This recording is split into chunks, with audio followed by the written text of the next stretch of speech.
Mukhang delikado dito si Senate President Peter Alan Cayetano Patay tayo dyan. Makukuha lang po nila ang boto kapag may bumaliktad po uli sa majority. Ito lang ang masasabi ko sa inyong mga senador kayo. Kung sino man ang bumaliktad dito sa pagkakataong ito, matatapos na ang inyong political career sa 2028. Magagaya po sila kay Trillanes na hindi na po manalo-nalo kahit sa mababang posisyon as a mayor. Mga idol, panibagong update po. Mukha pong may pinaplano na naman ang minority na bawiin po ang kanilang pwesto at ibalik po si Tito Sen bilang Senate President ng Senado. Anak ng tinapay, wala na talagang katapusan to. Hindi na po sila makakapagtrabaho ng maayos dito kung ganito talagang nangyayari sa ating bansa.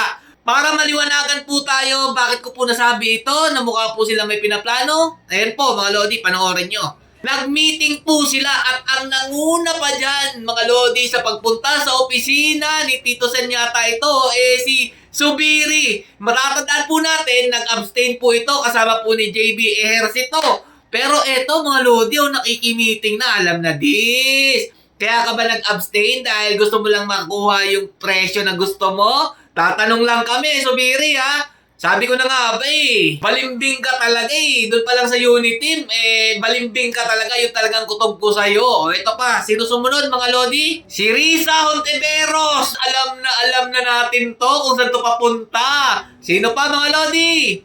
Rafi Tulfo. Kaya pala tahimik. Anak na tinapay, magaling lang sa away mag-asawa to. Sino pa? Si Gatchalian. Diba, minority naman to. Given na yan mga Lodi.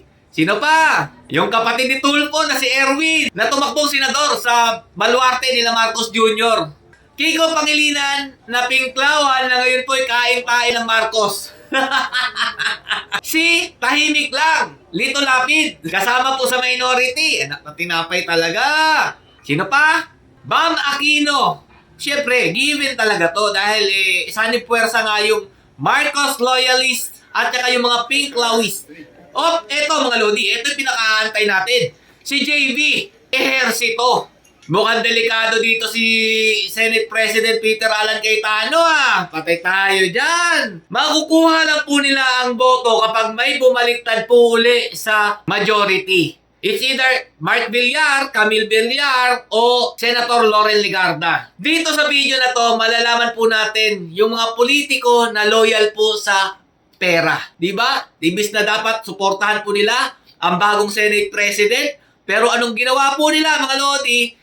Gusto po nila uling palitan. Dahil hindi po nila maigsa katuparan ang kanilang maitim na plano. Laban po dito kay VP Sara Duterte. Please lang po mga Lodi, kumapit kayo mabuti. Huwag po tayo mawala ng pag-asa. Pagdasal po natin na hindi po magwagi ang kasamaan dito po sa kabutihan. Alam naman natin kung sino po yung tinutukoy kong masama, mga Lodi. Yung nagpapanggap na mga santo, yun pala mga demonyo at kampo ng kadiliman.